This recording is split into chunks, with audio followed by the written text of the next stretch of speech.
Listen, Marshall's not better than BYU, and I'm sure blue and gold, you're just stirring the pot, which Larry Pilgrim is also doing when he says top 10. No, behind a minimum, BYU, behind a minimum. Okay. Alabama, Georgia, Ohio State. Excuse me, Larry, it's the Ohio State. Clemson, Texas, Oklahoma, Michigan, USC, Utah, Oklahoma State, and Kentucky. This is Coach Saban. Now, we had a huge fight about this yesterday. Kentucky or BYU? BYU. You think BYU's better than I think Kentucky? they're better than Kentucky. But wait a minute. Kentucky just beat the best team in the country, Florida, who has a transformative, game-changing, breakout performance quarterback. How'd that 59% work out for you? Well, all I'm saying is Anthony Richardson was terrible, as we all knew he would be. And I think Florida is way overrated. Yeah, and I think Utah fans are salty. That's what I think it is. By the way, I still think Utah is twice the team that Florida is. Yeah. So we'll see. I don't know. I think BYU can beat any team on any Saturday afternoon. Will they beat Alabama or Georgia? No, they will not. Will they beat Ohio State? Yes, they can beat Ohio State. Can they beat Oklahoma? Yes. Clemson? Yes. Michigan is a massive football team. SC? No, I think USC has the best offense in the country. I think it'd be I watched pretty much the entire USC game, and I don't know that I've seen a better offense in the country this year. And granted, I haven't seen every offense, but I've seen every offensive note, and I have not seen an offense that has done what USC has done. And I think October 8th up on the Hill is going to be spectacular. I cannot wait for Utah and USC. I will be at that game. I am excited about that game. That USC offense. Listen, and again, I understand that there's a real good chance that USC is going to be mid-table defense in the Pac-12. That's just who Lincoln Riley is. Much like Witt. Witt will take his best offensive player and make him a defensive player. Lincoln Riley will take his best defensive player and make him an offensive player. I think USC is going to be mid-table defense. They're arguably the best offense in the country right now. What Caleb Williams, how it's possible, I don't know. Caleb Williams is a better quarterback this year than he was last year. I'm for real. And it's going to be really tough to pry the Heisman Trophy out of his hands as long as he's playing football. Yeah, no, if he's healthy, I mean, I don't see how Caleb Williams doesn't win the Heisman. Y'all feel me? I mean, he is, and I know we had a Stetson Bennett, Bryce Young argument on this show last week. I'm willing to have a Bryce Young, Caleb Williams, because I look, Stetson Bennett's a nice quarterback, the starting quarterback at Georgia. Nice quarterback, don't get me wrong. Right. I'm telling you right now, Caleb Williams is the best quarterback I've seen in college football this year. Okay, what about the question of they haven't played the best of the best yet? You don't know what that looks like yet. Well, again, with all due respect to Stanford, you can only play in who's put in front of you. Yeah, and I agree with that. I agree with that. I hate qualifying people on that. Right? Like, the only way that your opponent matters is, I'll use Utah as a great example of this.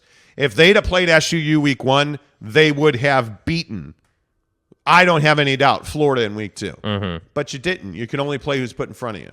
Right? And they were just very clearly, Utah was not ready to go against Florida. But like they're gonna handle Fresno State. They're gonna handle Oregon State. They're gonna handle Arizona State. Don't overlook Oregon State. Oregon State's a better football team. Yeah, they are whatever, a better football. They are. Yeah, but if USC is USC, they should handle them. I would agree wholeheartedly. You should be.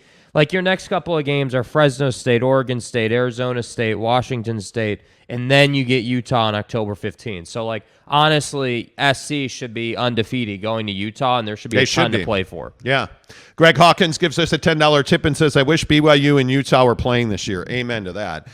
Let's get both schools to run the table and meet up in the playoff. Yeah. I mean, that would be unbelievable. Hell yeah. That would be, Hawk, that would be unbelievable. By the way, Greg, are you going to the USC Utah game? Come on, man. We got you, me, bunch of dudes hanging out with Pig Bus. First of all, what go about inside. the event on Saturday? Yeah, Greg Hawkins. Are you? Yeah. Who's coming to the event in Lehigh on Saturday? I am super stoked about this. It is BYU Oregon watch party at Barbecue Pit Stop in Lehigh. We're going to have Papa Murphy's Pizza. We are going to have wings from Don's Butcher Shop, which I am super stoked about. We're going to smoke them all on the Traegers there. It's going to be awesome. Barbecue pit stop in Lehigh. We're going to do our football Saturday pregame show at noon, and then we'll do that noon to 1, and then we'll start smoking, and we'll get you ready for BYU and Oregon. At halftime of the BYU-Oregon game, we will draw the winner to see who's going to Vegas to see BYU take on Notre Dame in the Shamrock Series. That's going to be amazing. That is this Saturday at Barbecue Pit Stop in Lehigh. So let's get everybody going there. Let's see. Blue and Gold Dude for $5 says, after the Notre Dame win, Marshall is anticipating a Big Ten invite. They already have the cranes and the concrete out to add an upper deck to the stadium. Listen, I've earned this today. Dude. I have earned this today. I am ready for the ass kicking that I'm going to take on Notre Dame. I'm ready, man. I earned it. I fully embrace the fact that Notre Dame is not good and that Marcus Freeman is not a great coach at this point in his career. Tommy Rees probably. Honestly, what did you think of him before they started playing games? I mean, did you think that it was a risk? Obviously, you just said you didn't like the hire, but I thought that their defense would keep them in games. I think they are largely unproven offensively, and Tommy Rees has been questioned heavily as the offensive coordinator. I want better fucking execution. I don't know. I thought defensively they could hang. Defensively they were not good. Offensively they were not good. Yeah. I mean, they're out of the AP poll. They just weren't good overall. Like in all three phases, you work good. Like what do you say? I don't know what you say. I don't know. Blue and Gold Dude gives us $2 more. These never end up well when some guy tees up cash on every comment. When you're paying to hate on the show, it never ends well for you. And it's always like this guy who's like, BYU will be lucky to make a bowl. You paid $2 to tell us how little you know. Right. Just to stir the pot. Let's see. Sean Perry says, I would go to Barbecue Pit Stop with you guys, but I live in Eugene. So get on a plane. What? Gabe's getting on a plane. Let's go. Phoenix listeners are. Richard McDonald gives us $5 more and says, don't be so sure the Utes handle Oregon State. I watched the Boise game. They have a legit team this year. I'll be at the watch party. Let's go. That's right, Richard. I'm telling you, Oregon State can play football. And I know that, again, it's a state school. It's all those state schools. Hey, man, Oregon State they're building something. And I know that Corvallis is not everybody's paradise, but that's pretty much self-explanatory. I'm just saying. Renee Roca says, I will be in Fort Worth or else I'd be there definitely. Appreciate that. Greg Hawkins says, Oregon State has a legit run game and our linebackers are suspect. So an L could happen, Richard McDonald. Wow. Man, I don't know, preparing bro. yourself. Just preparing yourself. M. Morris says, B&G need a couple of more Pepsis. I don't know what that means. Blue and gold. I'm not sure what that means. Blue and gold. Let's see. M. Morris says Utah better than USC again. Well, I don't know, but that's why you need to be excited about that football game because there's going to be a ton to play for. By the way, here on the Monty Show, talking football here in the great state of Utah, live in Maui, Hawaii. Maui, Hawaii. By the way, Tanner Plummer sent me a DM saying, hey, guys. Are you going to do the show at 10 a.m. every day? Monty, the Monty Show? No, we're not. We're in Hawaii, man. Tricky T. It is currently 6:25 in the morning in Hawaii. Are we clear on that? When we get back to Utah, we'll start the show at 6 a.m. again. Utah time. See how that works? There's time change and time zones and stuff. You know what I'm saying? Huey Reed, good morning to you. Huey says it's Utah's schedule too weak to have a chance at the playoff with one loss. That's a really good question. I think they need to throttle San Diego State this weekend. I think that's a really good point. You know, it is all about the playoff. A lot of getting into the playoff is, okay, are you Alabama or Georgia? Okay, you're in. And then it's perception versus reality. I mean, you have to believe that right now today, if you look at the AP, you're probably getting Alabama or Georgia and Ohio State are probably in, right? I mean, I would think so today. I mean, I would think the problem is, and this goes back to the state of the Pac-12, if you will. Like the Pac-12 is just weak right now. Like you look at just from a face value perspective. I'm Very sure weak. some of these games will be good games, but when I look at you need to throttle San Diego State. Arizona State, you should dominate them. Oregon State, you think that's going to be a fight. All right, let's even just for conversation's sake. Where is that game? That's in Salt Lake. Yeah. On October 1st. But let's just say for the sake of conversation, that's a really difficult game, but you win that game. And then you go to Southern California, play UCLA, come back for SC, then you're on the road for Washington State. Like, you start to see, like, a lot of these names, they're just not that good. They don't bring a lot of value. So for Utah, like, the only path is winning the Pac-12, and then hopefully by doing that, you're in a good spot, and you can get back to where you were last year. But I don't know, man. I need Utah, just like BYU, has to have a great year this year, and that's why the Florida loss was totally just unacceptable. Like, that's why that was such a problem. But hopefully you can run the table. If you run the table, I think you're fine. Like, that's the expectation, I think. And the other problem is I look at Alabama. Alabama battles to beat Texas. And again, this is why I maintain your quarterback makes or breaks you, right? Correct. I look at Utah. I look at BYU, Alabama, Texas. Ewers goes out, and what happens? They lose.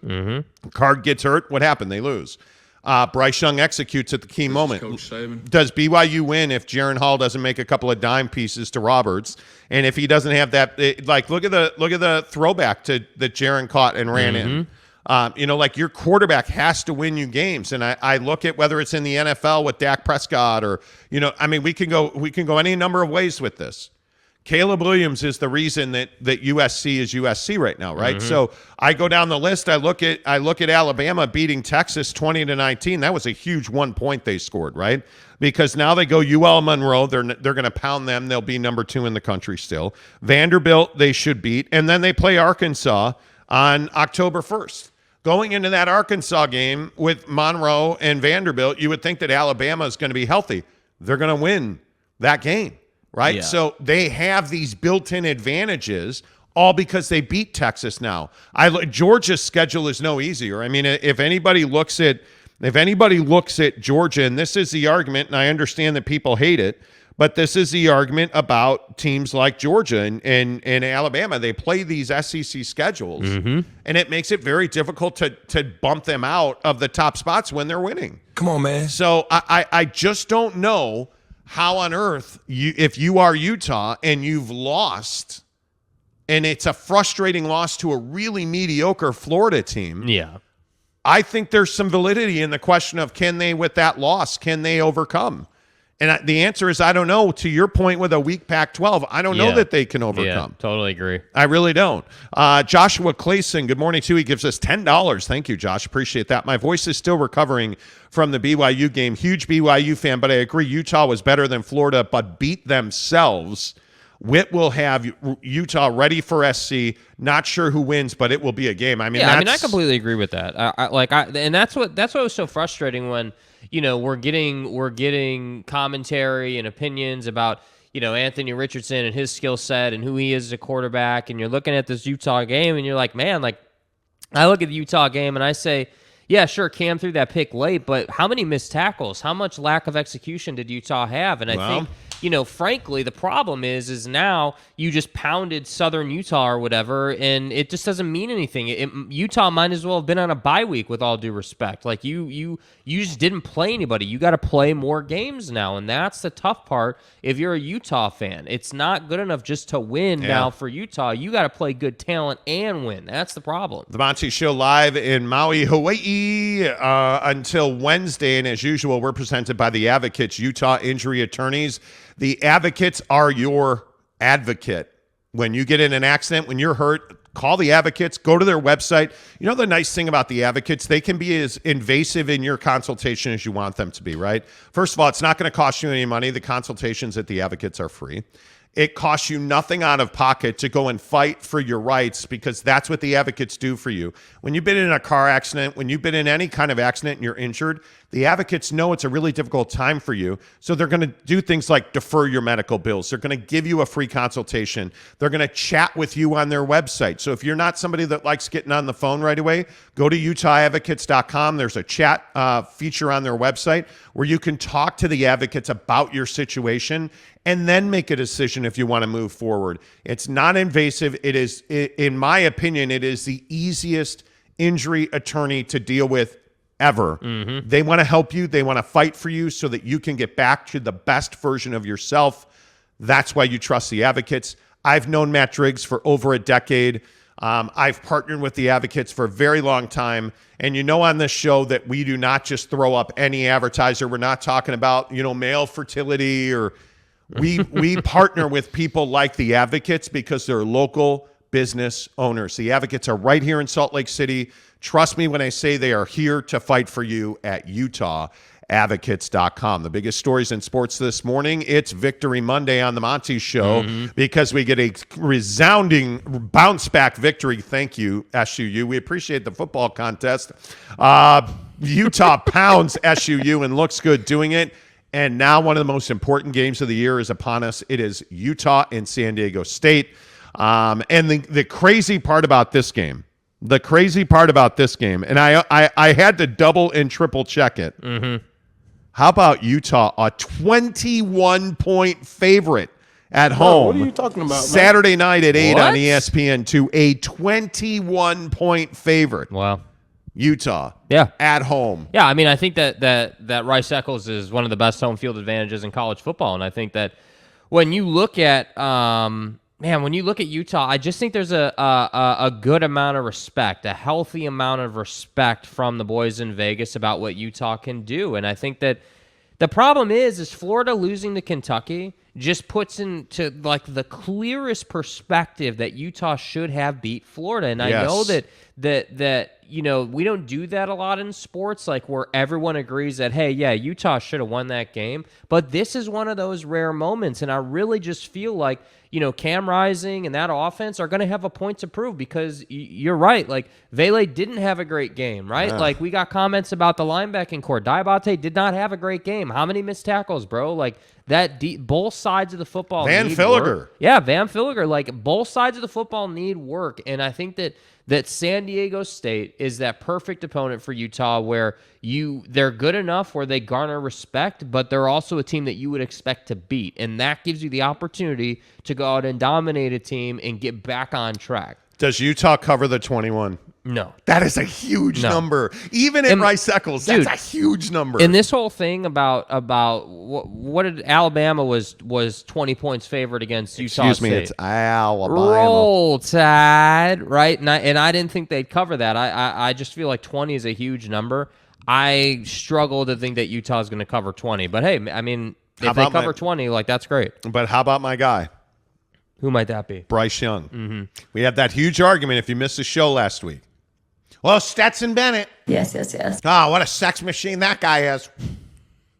Bryce Young was awesome. Down the stretch, yeah. When they needed a play. And this is what I say about Jaren Hall. Why am I all in on Jaren Hall? Because now we're starting to see Jaren Hall take over games. And we're starting to see Jaren Hall's ability to make his wide receivers better. And not that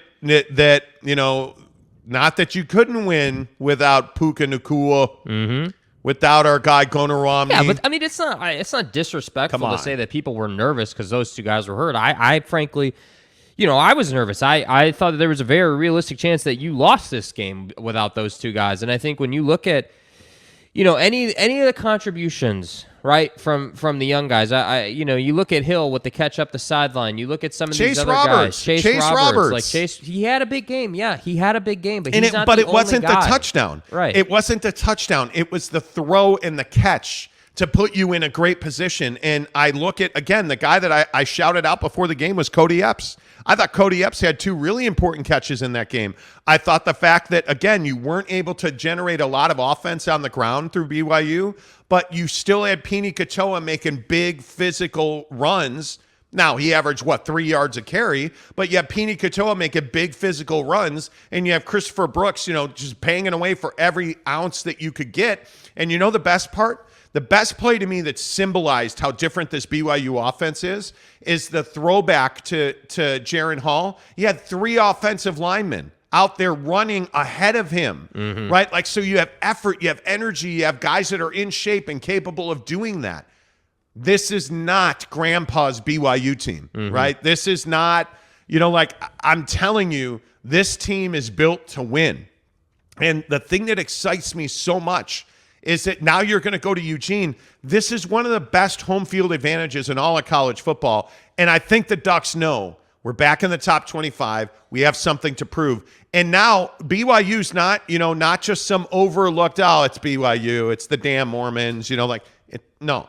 It's Kalani Sitake's BYU football team. And I think the Oregon Ducks are going to be waiting for them. And I think this is going to be the game of the year to date. I am stoked that we're all going to be together at Barbecue Pit Stop in Lehigh on Saturday at noon to watch this game. I cannot wait for that. Yes, absolutely. I think I think that Jaron Hall's leadership obviously was on full display in this game. I think that Jaron Hall he's building his resume, and I think that it's really fun to watch.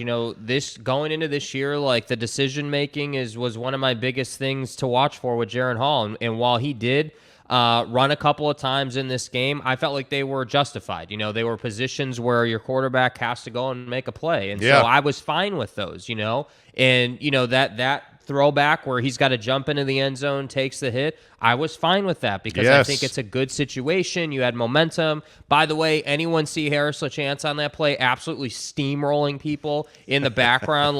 That was great to see. On the throwback? Yeah, dude. Just blowing dudes up in the background. And, so that's why I say, I think Jaron's in a good place right now. That said, there's still a lot of football to be played. And I think the number one priority for Jaron Hall and really for the football team is just stay healthy. If these guys can just stay healthy, you're going to beat some teams that people think you shouldn't beat, and you're going to make a lot of noise. Yeah, and I'm really excited for it. I think, one of the things we can't take for granted is, as Greg Hawkins says, I'll be at the Barbecue Pit Stop event, also the Oregon State game. May go to the USC tailgate. Wanted to get tickets, but they're expensive, Monty. Yes, they are. But, Greg, when you have good friends like, the Monty Show, maybe we can help you out with that, bud. I think the Donnie, interesting, please. Yeah, Donnie, please. I think the interesting thing about both BYU and Utah, I think obviously BYU's in a significant transition. You're going into the Big 12. Like, this is big football. I think Utah is waiting for their big games. And I think it's unfortunate now that you have this little window while you wait for conference play to get going. I mean, this San Diego State game, I cannot say it enough. This San Diego State game is critically important for Utah. They must perform in this football game. It's not good enough just to win the game. You have to dominate San Diego State. That's exactly right, Jake. Yeah. It's not good enough just to show up. This is not a 28-17 win. And one of the things we've talked about a lot with Kalani on this show, by the way, is Kalani willing to put up 70 points on USF? Because what we saw Witt do to Southern Utah is exactly what I wish Kalani Sitake would do to some of the lesser opponents there. Catch me outside. How about that? I mean, I want to, what's the term? Curb stomp? What do you young kids say? Curb stomping people these days? Yeah. It's fucking America. Yeah, I would love to see Kalani Sitake come out and curb stomp somebody. That win for Utah should not be overlooked. I'm going to get medieval on That your you ass. put up 50, 60, 70 points, and I don't care if it was the Girl Scouts powder puff team. Yeah. I don't care, right? Give me pancake blocks and 70 points. Yes. Because you feel good about yourself. Yes. You feel like lifting weights on Monday morning. Yes. Like that, to me, that's the big deal. So I just hope that everybody realizes that we are in almost like the golden light of football right now in this state. Utah's very good. BYU's very good. Every game. This weekend is a great example. These are two big games of consequence. Yes. You lose these games. You lose. If Utah loses to San Diego State, it's over. There's no magic left. Yeah, it's over. I don't care who you have left on the schedule. I don't care who you beat. There's no magic left if you lose to San Diego State because you're not going to the playoff. Right? It's cool that you could still win the Pac-12, and it's cool that you can still go to a big bowl game. But we're not here to go to bowl games. We're here to win championships, right? And that goes away if you lose to San Diego State. I look at BYU. You go to Eugene and you lose to Oregon. How good does the Baylor win feel? Not as good, right? How good does 2-0 feel versus 3-0? 3-0 feels a hell of a lot better than 2-0. Yes. Right? I mean, so you're building towards this magic, if you will, and every game matters. That's why I say, like, we sat around yesterday, Mrs. Monty and I, while you guys were off doing whatever you were doing, not looking at turtles apparently here in Maui. We were down at the pool. Yesterday was a pool day for us, right? Just so you can go to Pound Town. Yeah, and we did. But we went shopping yesterday. Mrs. Monty made us a lovely breakfast. We hopped in the car. We have a Jeep rented. We drove out to Wailea. We went shopping. Yeah, came back to Whalers Village, went shopping, came back and repopulated the earth. Oh, he's straight pile driving though. Then we go down to the pool. And you know what we did? We have these little floaties that we buy. We floated in the pool. Is that a euphemism? Or No, okay. not at all. Okay. We floated in the pool. Right. And we watched football. That's right, T. Yeah, watch football with a bunch of people. We were talking football, hanging out, talking. There were some Chicago people there, and it was a great time. We all just hung out in the pool, and you meet people you've never met before. That's why things like this barbecue pit stop event, and yeah, we're excited about it because we get to talk to our listeners and hang out with you guys. And, Yes. But it's community. It's a good time. The pandemic took this from us. You know what I mean? So I hope everybody shows up and eats pizza from Papa Murphy's. I hope everybody shows up and eats wings from Don's Meats. I hope everybody shows up and watches football. Whether you're a BYU fan or a Utah fan, let's just get together. And one of the things we really enjoyed about being here in Maui again is that everybody's here. Like the community's back, It's and back. we're all hanging out, and you're sharing really fun conversations. Like we're sipping a tasty beverage, floating in the pool, watching Dak Prescott look terrible before he hurt his thumb, and everybody's ripping the Cowboys. And, there's a bunch of Bears fans there, and there's a couple of 49er fans. My wife's a 49er fan. I happen to be a Chicago Bears fan. Victory Monday because the Chicago Bears win. Let's go. That's what it was. Right. That's what's great about football. Yeah. BYU's 2-0. BYU's headed to Eugene. Huge game. Huge game. And we're going to get to hang out and watch the game together. I'm as stoked about it as I could possibly be. Greg Hawkins also says, come on, guys. We won by 70+ with our depth players. Not good form, really. We played a high school. We were going to put up points no matter. And this is a real thing. Right. And I want to talk about this. This is a real thing. I don't care who the opponent is. It matters, though. Score 70 points if you can score 70 points. It's really despicable. Should Wilt Chamberlain feel bad he put up a hundo? No, he shouldn't. And I don't care if they went home crying. My job is to kick your ass in football. And then I'm going to shake your hand and tell you, hey, great game. Appreciate you guys being here. Let's With all due respect. Yeah, if there's anything we can do for you, now hit the road. We got other games to prepare for, right? Like Kalani won't do that. Or at least he's not shown the willingness to do that. I would love to see you put up 70 points on South Florida 2 weeks ago. I'd love to see that. Yeah, hey, don't take your foot off the gas. I'm with Hawkins on this, man. Let's not just coast. Yeah. No chance. Let's see. Robert says, does Nakua and Romney play this Saturday? I don't know.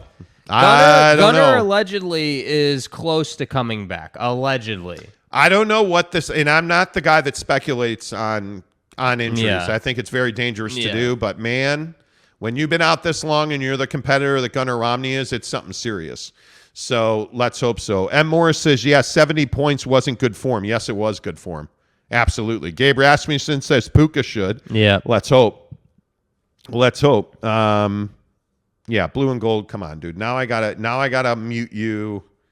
Like, come on, dude. Like, this is what I don't understand. Like, you're paying me money, and my guess is it's the same guy, but you're paying us money to make idiotic comments that then get you hidden from the channel. Yeah. Like, get out of here, man. Like, We appreciate your tips. Everybody that comments and tips us money, it goes right back. Frankly, right now it's going into a bunch of infrastructure cost we have. So we appreciate that, but we don't want your money to the point where we're going to read comments that are inflammatory. That's not what we're all here for. We really are not. Let's see. Where do we go from here? How about M. Moore saying SUU is no Utah State? Well, what do you guys make about what's going on at Utah State? So somehow, some way, Weber went up to Logan and boat raced Utah State. how? I really don't know. How? I don't know. And Coach Anderson at Utah State is a guy that I actually respect and like. So Logan Bonner throws an interception that goes for a pick six. Mm-hmm. And I think we all realize that is where that game went to die. Right? I mean, there's no doubt about that. That's where that game went to die. So Logan and the offense come back out on the field. And the fans are booing them. And so, of course, you get a situation where you have the coach saying that, hey, the fans, booed us. And I hesitate to even read this statement from Coach Anderson. Like, this is a gnarly, nasty statement. Mm-hmm. He says, I don't know if people are going to want to hear this. This is Coach Anderson at Utah State. The same quarterback that won a Mountain West Conference championship last year and the first one ever at this university. That's coming off of a knee injury in less than 9 months. And he's not the only person making mistakes. So it's real easy to sit in the stands and boo. I want nothing better for Cooper Legas to have a great career when his time comes, excuse me. But he had an opportunity to win that job in the offseason, and he did not. But right now, Logan Bonner is the starting quarterback, and he deserves that opportunity, and he also deserves respect. Mm-hmm. I don't know how to say it any nicer. A lot of our fans showed true colors today, and it was embarrassing. They can be mad at me, hey, we didn't get it done. We didn't win. But there's plenty of blame on that sideline to go around, not just one guy. Okay, I don't know how to break this to you, Coach. Nobody cares what happened last year. Nobody cares. Is anybody talking about, hey, Utah won, the conference championship, went to the Rose Bowl when they're losing to Florida? No, nobody is. Nope. No. The problem is, and this is what you don't understand, you haven't scored. I don't believe they've scored an offensive touchdown in 2 weeks. You got dismantled by Alabama. And shockingly, you got dismantled by Weber State, and you didn't score an offensive touchdown. Every Utah State fan, all 6 of them, have the right to boo. They pay you good money to boo. Hold on. Did you say all 6 of them? Yeah, all 6 Utah State fans. Okay, great. I was just checking. Anyway, point is, They have the right to boo. Right. And this is the problem at Utah State. Mm-hmm. And it's been the problem since probably 2015. When you had a change in leadership in the athletic department, this is the problem. You don't believe that you're BYU in Utah. No, I guess not. And I have said this about the Utah Jazz. You want to be BYU in Utah? Act like BYU in Utah. You want to be the best program in the state? Don't lose to Weber State. Come on, man. It's inexcusable. Yeah. With all due respect, mm-hmm. It's inexcusable to lose to Weber State. And then when your fans boo you because you didn't lose to Weber State, Coach, the embarrassing part about this whole situation is not the fans booing you, Coach. You lost to Weber State, my friend. That's not how I want to handle it. You lost to Weber State. Yeah. And it wasn't close.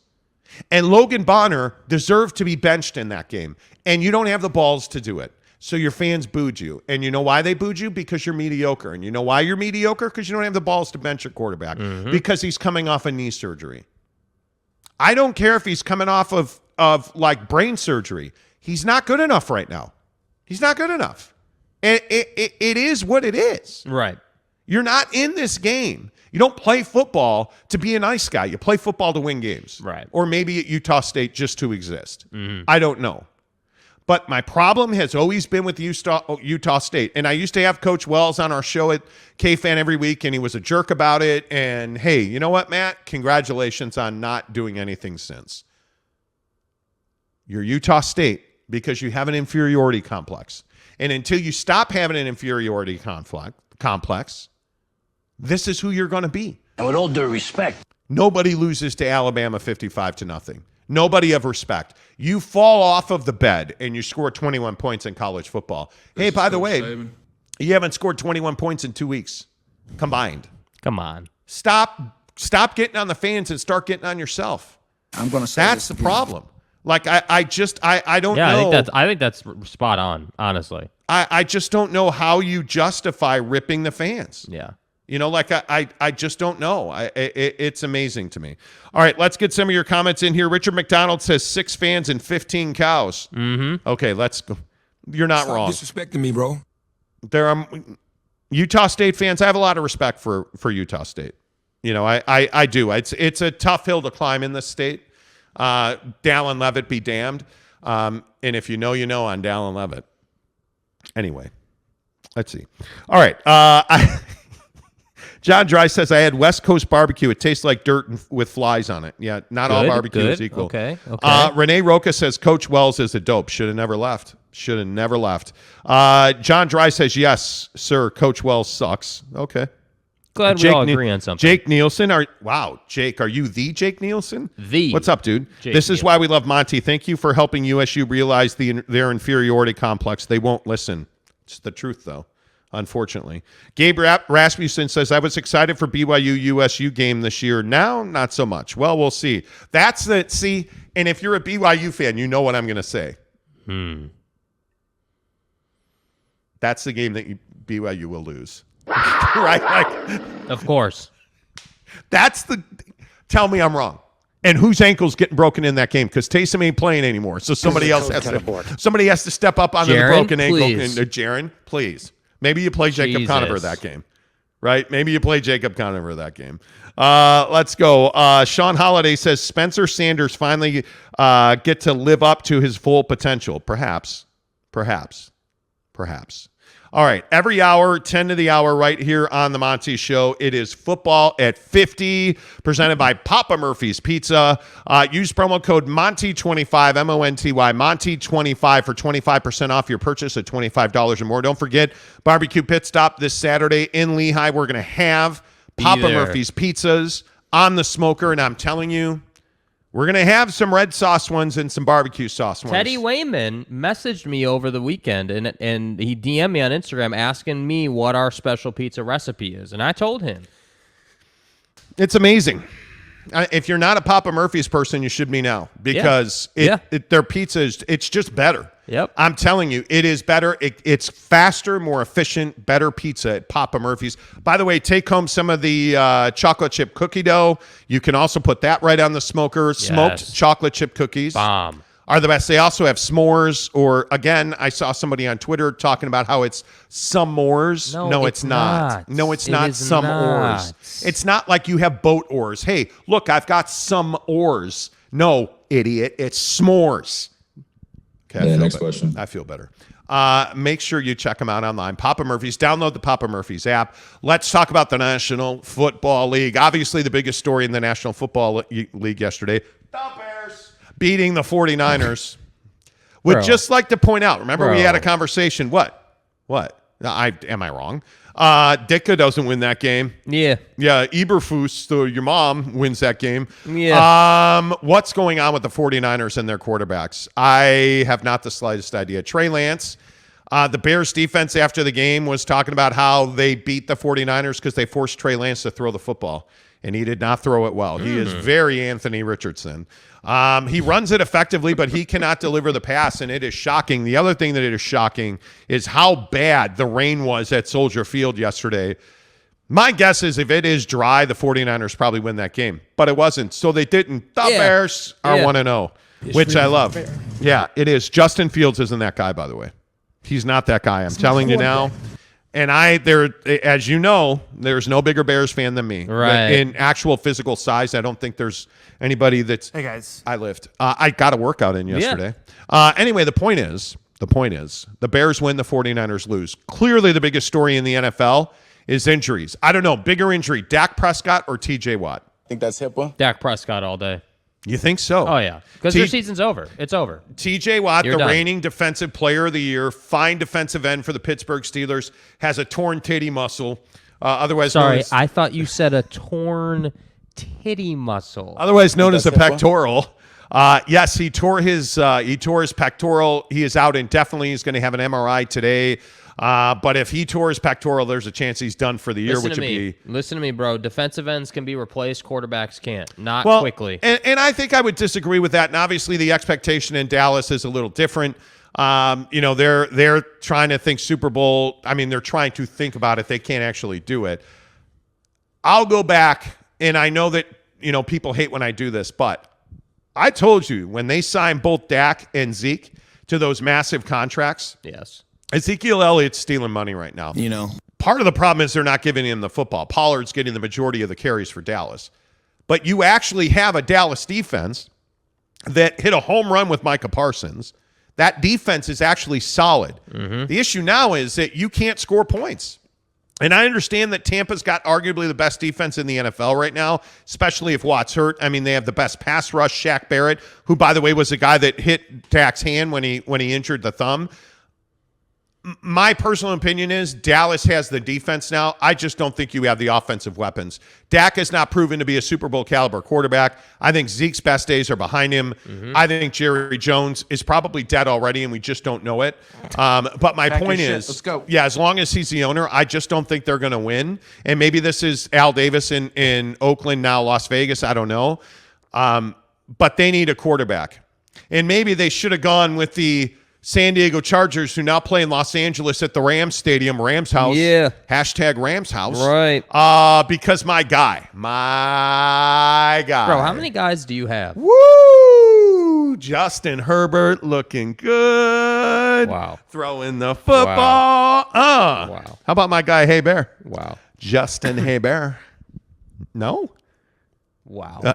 Justin Herbert you have really a lot of good. energy this morning. Oh, I slept phenomenally well last night. Well. But I'm telling you, Justin he looked Herbert is one of the best quarterbacks in the NFL. I think he's top 5 now. And listen, I understand that, your guy Baker Mayfield, he's the best quarterback ever. No, he didn't. Yes, he did. Stop it. They lost. How long until, by the way, is Matt Rule the next head coach at Nebraska? He probably is. Another fine example of who gives a damn. Who cares, bro? It's Nebraska. Neat. Okay. What have they done? Jesus. The biggest standout moment in the National Football League for you Joe yesterday. Burrow throwing, 5 interceptions, I think it was? Or no, whatever. 11. I think he threw 11 Joe interceptions. Burrow just having an awful day. I think there's a lot of, hey, Joe Burrow had a bad day. Kyler Murray was terrible. What do you make of let's talk about Kyler Murray. Because now I think it's pretty obvious there is an offensive problem in Phoenix, I think with the Glendale. Yeah, Glendale. In Arizona, there's an offensive problem. In verticality, little Kyler obviously is struggling here. I don't know how you fix this because I don't understand why they will not throw to their best receivers. Like A.J. Green, I don't know that there was a play run to get the football to A.J. Green yesterday, which I think is a mistake. But again, I think you can look at a guy and you can tell if he's got the goods or not. I look at a guy in Kyler Murray, and he doesn't have the mental goods. He's got all the physical gifts. He's got every ability you need except the mental one. And this is why I say when you look across this league and you look at guys like Mac Jones getting injured yesterday, Mac Jones has the goods, but he's on a bad offense. Mm-hmm. I look at a guy like Dak Prescott. He's on a decent offense. He doesn't have the goods to be a Super Bowl caliber quarterback. I can certainly look at Kyler Murray and tell you, I just don't believe he's good enough to win a Super Bowl.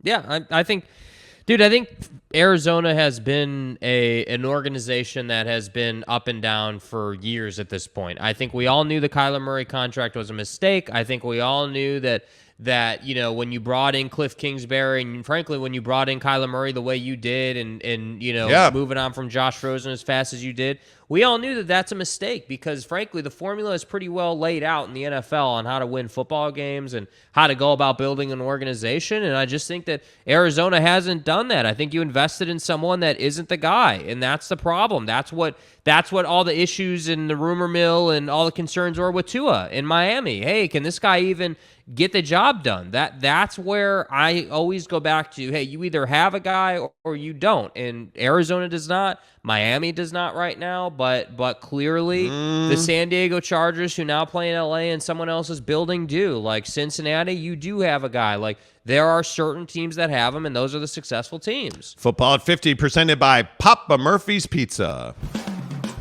No one goes all in on made-from-scratch freshness like Papa Murphy's. We go all in on quality, all in on craft. And on the Triple Pep Pizza, we go all in on pepperoni. Because when you go all in, people notice. Go all in with a limited-time Triple Pep Pizza, topped with 3 types of pepperoni for just $11.99. Papa Murphy's. Change the way you pizza.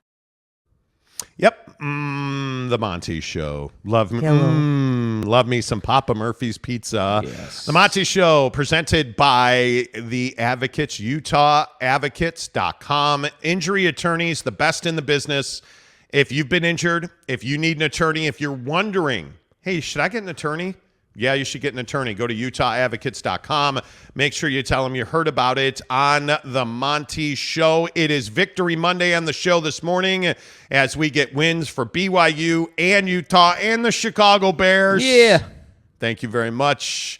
And we're talking a lot about the AP poll this morning, and that's kind of where I want to start. I'm that guy, okay? I'm the guy that, hey, the AP poll's out.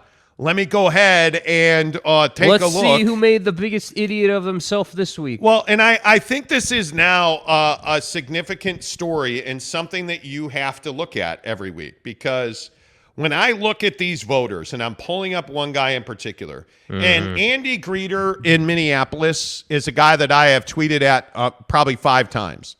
He covers MLS soccer and has an AP football vote, and I have a real problem with that. I look at Ben Portnoy, who covers South Carolina for the state newspaper. Here are his top 10. Alabama, Ohio State, Georgia, Michigan, Oklahoma. Right? Wait, I thought you said he had Georgia number 3. Number 3. Those are his top 5. He's got SC number 6, Clemson 7, Utah 8th, Michigan State 9th, Baylor 10th, Oklahoma State 11th, Arkansas 12th, Kentucky 13th, Notre Dame 14th, Miami 15th. Who have I not said yet? BYU, who he's got 18th. Like this is an embarrassment. Yeah. This is an embarrassment. And if you look at the guys who actually take it seriously, right? Like I look at Nick Kelly, the Tuscaloosa News, right? Georgia, Alabama, Ohio State, Michigan, Clemson, Oklahoma, SC, Arkansas, Michigan State, Utah 10th. He's got Utah 10th. He's got BYU 13th behind Kentucky and Oklahoma State. Okay. I can respect that. Okay, like I look at, guys like I don't know, Bennett Durando, Montgomery News, right? Georgia, Alabama, Ohio State, Michigan, Clemson, Oklahoma, BYU 7th, ahead of USC 8, Kentucky 9, Utah 10. Like you can take those guys seriously. When you have this wild swing of guys who cover MLS soccer instead of college football, who clearly have agendas, and they leave BYU out of their poll for the first 2 weeks. And then all of a sudden, instead of MLS, they're like, well, hey, BYU won a game that I watched because it was on national TV in daylight hours. Well, maybe how about we make them 18th? But wait, they were out of your poll last week. Yeah, nobody cares. Nobody watches. I cover MLS soccer. That's what we're talking about. So my question is, and I don't know, Jake, if you look at this at all. If you look at this at all. Right. Does the AP poll matter? Is it relevant? Yeah, I mean, I think obviously it's relevant. There's no doubt about that. I mean, whether we like it or hate it or however we feel about it. It definitely is relevant and it definitely matters. But I think the upsetting part is that there's no consistency in it. There's no, and again, this is what I always come back to with college football, whether we're talking about the committee that decides on playoff teams or we're talking about the AP poll and in track records and who gets a vote and who doesn't. There's no consistency or rubric that we get to follow that defines X, Y, and Z. That's the problem. And so when I look at, guys like this Andy Greer guy or who all these guys that are soccer guys covering or allegedly covering college football, I do think it's a little bit disrespectful to the game. I do think that it sells the game short because you can clearly see the people who watch the game and understand, once again, why Georgia should be the best team in the country right now. Like, even though Alabama won, you understand why Georgia should be number one in the nation currently as with where we're at in the season. You get it. But I think that the frustrating thing is that nobody in their right mind is putting BYU top 10. Everybody in their right mind should be talking about whether BYU has the potential or capability to be a top 10 team. That should be the conversation. So when I look at someone having them 18th or not having them on there, even on the radar for the first 2 weeks, that tells me everything I need to know, which brings me back to how is it that somebody in Minnesota, with all due respect, I know you say they play great football there, but I could give a damn. You're in Minnesota and you're not relevant. Guy, it's the Big Ten. Are you kidding me? Okay, cool. Okay, Minnesota. Who in the Big Ten should I care about in what? University of Minnesota? Is that what we're saying? You really don't even... Jake, they're the Golden Hamsters. Who the hell cares? Honestly, they're actually it's the Ohio Golden State Gophers. and it's Michigan. That's it. This nonsense. Listen, nonsense about funny. Nebraska and they fired their head coach. Scott Frost. Dude, I just don't care, man. I know this is a You talk really show. don't think that's a story? I don't give a damn. You haven't won anything. Everyone, this is Wow. what we do in this is what annoys me in college football expansion or, just the bigger landscape conversations in college football. Hey, they fired their head coach. Who are they going to hire? Because that means this, that, and the other. I mean, we're going down conspiracy rabbit holes here, man. Great, it's Nebraska. They got to prove that they can even hire a head coach that has the capability of building a big program before I'm even going to talk about Cornhuskers. I'm not doing that. Oh, man. that's great, dude. Come on now. No, and I can appreciate that. I appreciate your honesty. I listen, I think if you're an AP voter, it should be a minimum bar. You should. There's got to be some consistency. There has to be. Everything else in life, you have to check off a certain criteria before you actually get a vote. Yeah. I mean, it's crazy to me that this is what happens. But I look at where we are in this country, and especially in our state, and I just think we're football crazy here. And so I just happen to watch an obsessive amount of football. I mean, we're driving to the lovely Mama's Fish House on Saturday evening, watching BYU and Baylor, and we're watching BYU and Baylor during dinner, and we're watching BYU. We went to a Walmart here on Maui to get bottled water, right, and a pillow because the pillows here were terrible. But we're walking around Walmart watching BYU and Baylor, and we come home and the game's still going, and so I'm staying up watching Jake Oldroyd miss kick after kick, right? It's crazy the lengths that I will go to watch a game. I actually care about who Nebraska hires. I know Trev Alberts personally, right? The athletic. Do you know who that is? No. The athletic director at Nebraska. Why? I know Trev from our TV days. But here's my point. Mm-hmm. You care about it because you met dude back, in your TV and it's days, Nebraska. but I'm 49 years old, so Nebraska, that's a brand. Tom Osborne's a legend. Nebraska football, Nebraska's biggest mistake, not that anybody cares, is going to the Big Ten. Mm-hmm. Your generation has never seen Nebraska be relevant.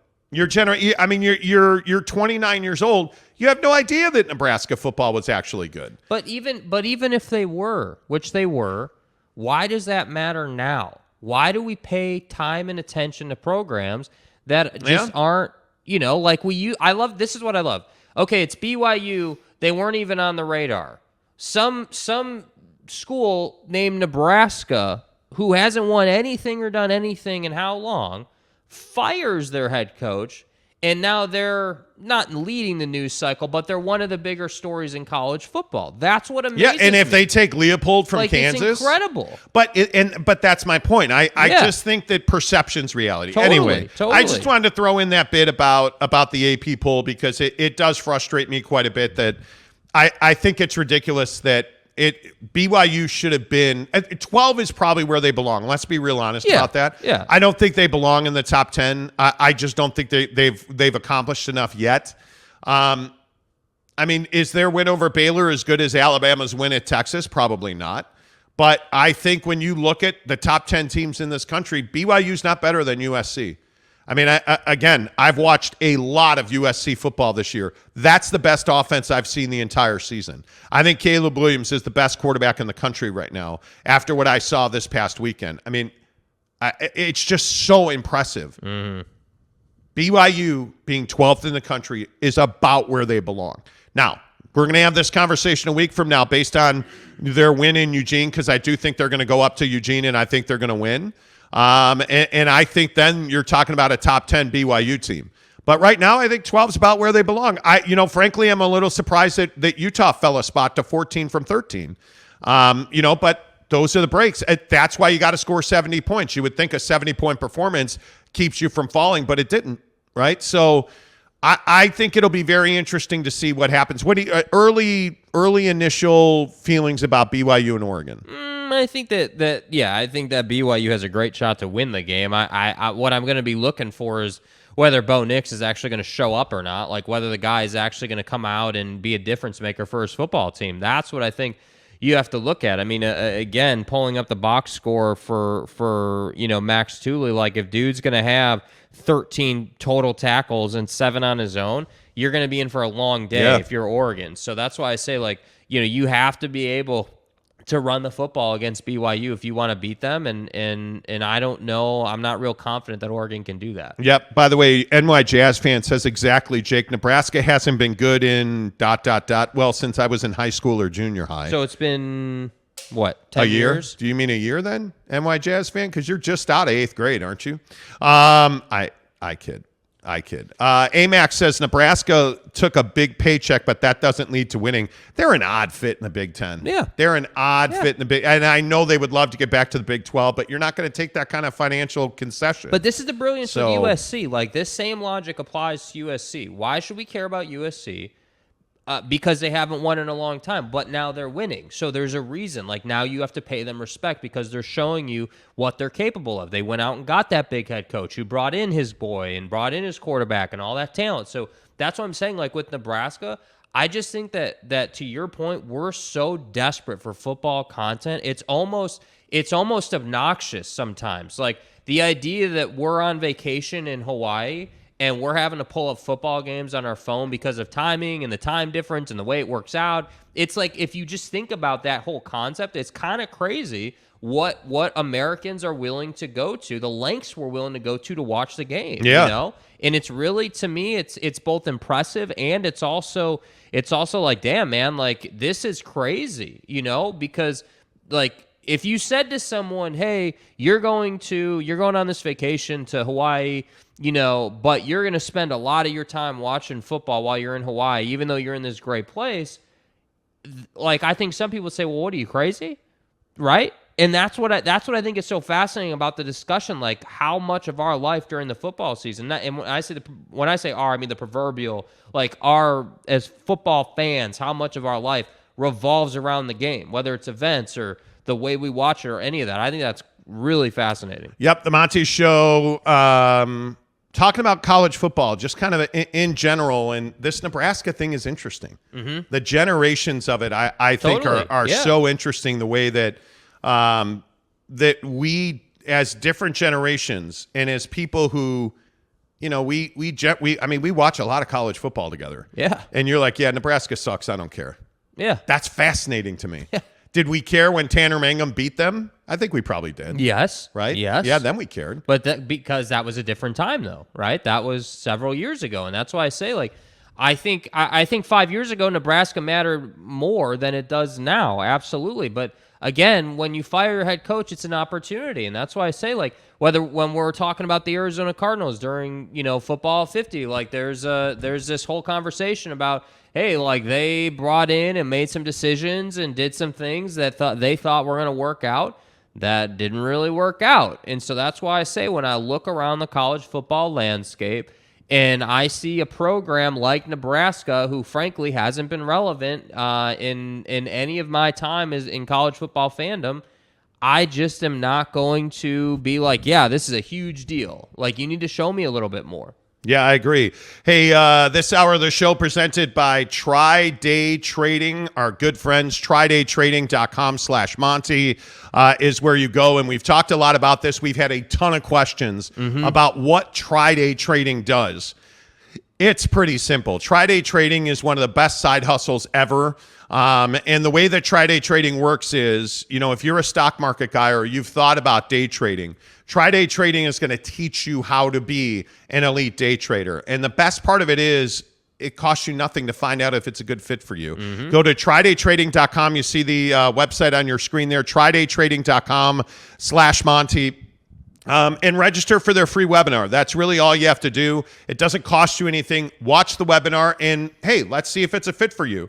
Because the best part about tridaytrading.com/Monty is that it is a great side hustle. You can do it as a full-time job. There's a ton of their clients scale up from their regular job because so many of us are grinding, trying to get out of our 9 to 5. Right? I mean, I think we just went through that. You guys have followed us through that process. And that's why this resonates so much to us. Not only, are Ryan and the guys at Tri-Day Trading, a local company. They're based in Lehigh.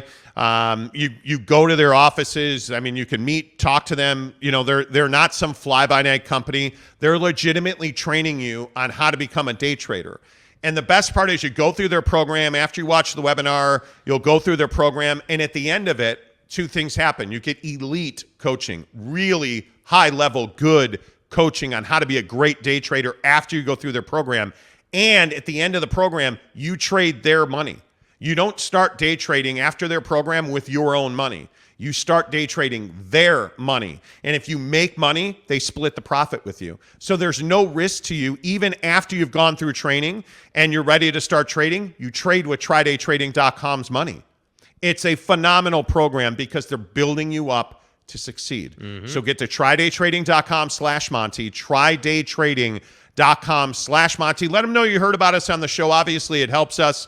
If you've had any interest in day trading, if you're wondering, hey, do I need my, my Series 7? Like, all those questions are answered in the free webinar. Go to tridaytrading.com/Monty. Register to take the take the free webinar, and trust me, you will not regret it one way or the other because it's a phenomenal program. So I'm excited about it. I'm a huge stock guy. Yeah, and I think the beautiful thing about this whole situation is that it is truly for everybody because you can be like, hardcore day trader guy. Yes. And maybe you value the information. Maybe you're somebody who's saying, hey, yeah, maybe there is a concept or a strategy or a tactic that I can learn out of this program. And conversely, if you're on the other side of it where you're like, I don't even know anything about day trading. All I know is that some random people in New York do day trading and that's how they make their living. Like, there are a lot of us out there like that, and there's nothing wrong with that. But that's why we were so thrilled to partner with Tri-Day Trading, because this is what can allow you to sort of just learn. Like, there's so many opportunities out there where they're like, hey, you got to pay us to get the information. Tri-Day is just simply saying, hey, go to the link. You can see it on the screen, right? tridaytrading.com/Monty. Go to that link and check it out. And if it's not for you, it's not like you lost your leg or something, right? In fact, you learned and you decide, hey, maybe this isn't for me. But I think there are a lot of us out there who are tired of the 9 to 5, who want that opportunity to get freedom, get more time with the kids. We were on this vacation. We had family members who were saying, hey, yeah, we we grind, and I wish I could take my kids to school more, and I wish I could have this and that. Well, the only way to get that is to get your time back. Yeah, that's right. And that ultimately is what Try-Day can allow you to do, is get your time back. And that's, like you were just saying, the process we just went through. So that's what I'm saying. It took us several years to do that through the 9 to 5, saving and investing in key points. With Try-Day, you can speed up that timeline, and they're going to teach you how to do that. That's why I'm a big believer in the program. Yeah, I totally agree with that. All right, let's get some of your comments in here. Come from all over now. Other schools get poached in the portal. Truth. The transfer portal has totally changed college football. Mm-hmm. By the way, I think it is. I think it's absolutely. Well, look at USC, right? I mean, that's how USC was born, right? In their situation right now, you have transfer portal. You have the whole situation being built on the fact that kids can move around and kids can do some things. So that's, absolutely, it's changed the game.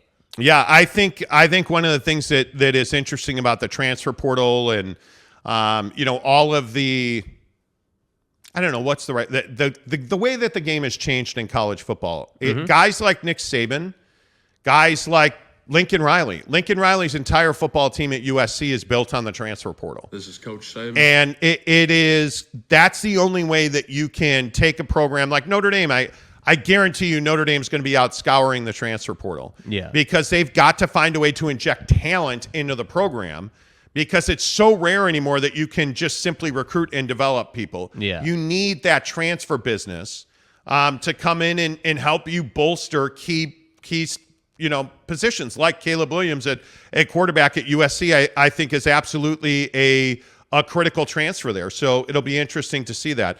NY Jazz fan says, thanks for the donation again. Yeah, blue and gold is being blue and gold. It's all good, man. Let's see. Giggity says, guys, I have to say this new setup is giving me serious casting couch vibes. I do appreciate you doing shows on vacation. Come on, man. Are we on a casting couch? Bro, chill out, man. See, you need to relax. Last week, everybody was upset that they couldn't see the ocean in the background when we were on Kona. So this week, we're like, well, you know what? We'll do it. We'll just do it on the couch because we have like these two big picture doors here, these sliding doors. Yeah. But the outside light is so bright that you can't see behind us. Why don't you illuminate me? Yeah, so people are like, oh, well, why don't you go? So now we're doing it on a couch, and Giggity says it's the casting couch. Look,